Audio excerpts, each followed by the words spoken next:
সেই তুমি কেন এত অচেনা হলে, সেই আমি। আইয়ুব বাচ্চু ব্যান্ড সঙ্গীতের কিংবদন্তি এই শিল্পী দীর্ঘ 4 দশক ধরে সুরের আলো ছড়িয়ে গেছেন। এছাড়া গিটারের 6 তারেও জয় করেছেন উপমহাদেশ। আইয়ুব বাচ্চু একাধারে গায়ক, গিটারিস্ট, গীতিকার, সুরকার ও সঙ্গীত পরিচালক হিসেবে খ্যাতি অর্জন করেন। 18 অক্টোবর 2018 সালে হৃদরোগে আক্রান্ত হয়ে ঢাকায় মৃত্যুবরণ করেন তিনি। রূপালী গিটার ফেলে চিরতরে না ফেরার দেশে পাড়ি জমালেও তিনি তার অসংখ্য ভক্তকুল শুভাকাঙ্ক্ষীদের পাশাপাশি রেখে গেছেন স্ত্রী সন্তানদের। আমাদের আজকের এই ভিডিওটিতে জেনে নিব দেশের অন্যতম সেরা এই রকস্টারের পরিবার কোথায় কেমন আছেন। সে কথা জানার আগে চলুন জেনে নেই আইয়ুব বাচ্চুর প্রেম ও বিয়ের গল্পটি। আইয়ুব বাচ্চু 1986 সালে যখন তার একক অ্যালবাম রক্তগোলাপ রেকর্ডের জন্য ঢাকায় আসে, তখন সে তার এক বন্ধুর বাসায় গিয়েছিল। তার বন্ধুর বাসায় একটি আয়নায় ফেরদৌস চন্দনার ছবি লাগানো ছিল। বাচ্চু সেই ছবি দেখেই তার বন্ধুকে বলেছিল যে সে চন্দনাকে বিয়ে করতে চায়। তার সাথে যখন চন্দনার দেখা হয়, তখন তারা একজন আরেকজনকে খুবই পছন্দ করে ফেলে। পরে যখন চন্দনার পরিবারের সবাই বাচ্চুর ব্যাপারে জেনে যায়, তখন তারা তাকে বাচ্চুর সাথে দেখা করতে দিত না।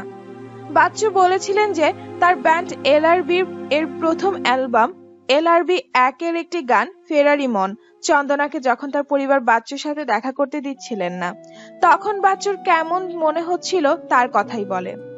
ফেরারি এই মনটা আমার, মানে না কোনো বাধা, তোমাকে পাওয়ারই আশায় ফিরে আসে বারে বার। বাচ্চু তখন ঢাকায় এলিফ্যান্ট রোডের একটি বাসায় থাকতো। তার কাছে মাত্র 600 টাকা ছিল, যা দিয়ে সে কিছুই করতে পারছিল না। অ্যালবাম রেকর্ড করে সে আবার চট্টগ্রাম চলে আসে, কিন্তু তাও সে প্রায় সময় চন্দনাকে দেখতে ঢাকায় আসতো। যখন সে 1990 এর শেষের দিকে সোলস ছেড়ে দেয়, তখন সে ঢাকায় আসে তার চন্দনাকে বিয়ের প্রস্তাব দেয়। চন্দনার পরিবার প্রথমে রাজি না হলেও পরে রাজি হয়ে যায়। চন্দনার বাবা বীর মুক্তিযোদ্ধা আব্দুর রব মিয়া পাকিস্তান সেনাবাহিনীর লেফটেন্যান্ট কর্নেল ছিলেন। চন্দনাদের ঢাকার বাসা ঢাকা কলেজের উল্টো দিকে পটুয়াখালীর আরেক কৃতি সন্তান প্রফেসর হাওলাদারের গলিতে। এদিকে বিয়ের পর আইয়ুব বাচ্চু চন্দনা বিয়ের পর 2 সন্তানের জনক জননী হন, ছেলে ফাইরুজ ও মেয়ে তাজওয়ার। তাদের একজন কানাডা ও অপরজন অস্ট্রেলিয়ায় পড়ছেন। আইয়ুব বাচ্চুর স্ত্রী এখন বেশিরভাগ সময় মেয়ের সঙ্গে অস্ট্রেলিয়াতেই থাকেন।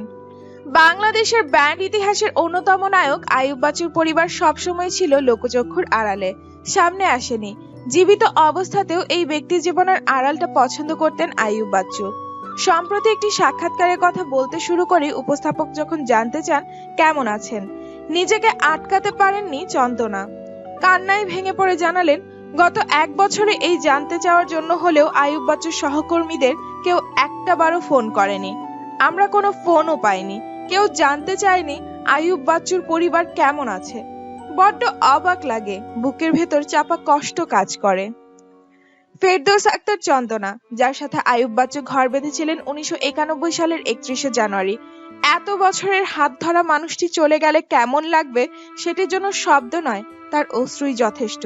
সেই অশ্রুর ধারা জমে আরো বেশি হয় যখন স্ত্রী ফেরদৌস বুঝতে পারতেন শরীর খারাপ সত্ত্বেও কিভাবে এই ব্যান্ড তারকা কনসার্ট নিতেন, গান গাইতেন, শুধুমাত্র তার সহকর্মীদের কথা চিন্তা করে। আজ সেই সহকর্মীদের কেউ কোনো খোঁজ না নেওয়াটা তাকে বড্ড কাঁদায়। তবে প্রয়াত ব্যান্ড লিজেন্ড আইয়ুব বাচ্চুর স্ত্রী ফেরদৌস আক্তার চন্দনা বলেন, সহকর্মীদের কথা বাদ দিলে সব মিলিয়ে ছেলেমেয়ে নিয়ে বেশ ভালোই আছি, খুব একটা সমস্যা হচ্ছে না। এদেশের প্রশাসন, সরকার এবং সাধারণ মানুষ, বিশেষ করে চট্টগ্রামের মানুষের ভালোবাসায় আমরা কৃতজ্ঞ। একজন শিল্পী মানেই মানুষের ভালোবাসা, তা টিকে থাকুক এবং শিল্পীর পরিবারের জন্য দোয়া অব্যাহত থাকুক। প্রিয় ভিউয়ার্স, আইয়ুব বাচ্চু না ফেরার দেশে পাড়ি জমানোর 1.5 বছর পরেও কি তার কোনো গান আপনার শোনা হয়? মনে পড়ে কি দেশের অন্যতম এই কিংবদন্তি শিল্পীকে? মনে পড়লে অবশ্যই ভিডিওর কমেন্ট বক্সে ইয়েস লিখবেন। ভিডিওটি ভালো লেগে থাকলে অবশ্যই একটি লাইক দিন ও শেয়ার করুন।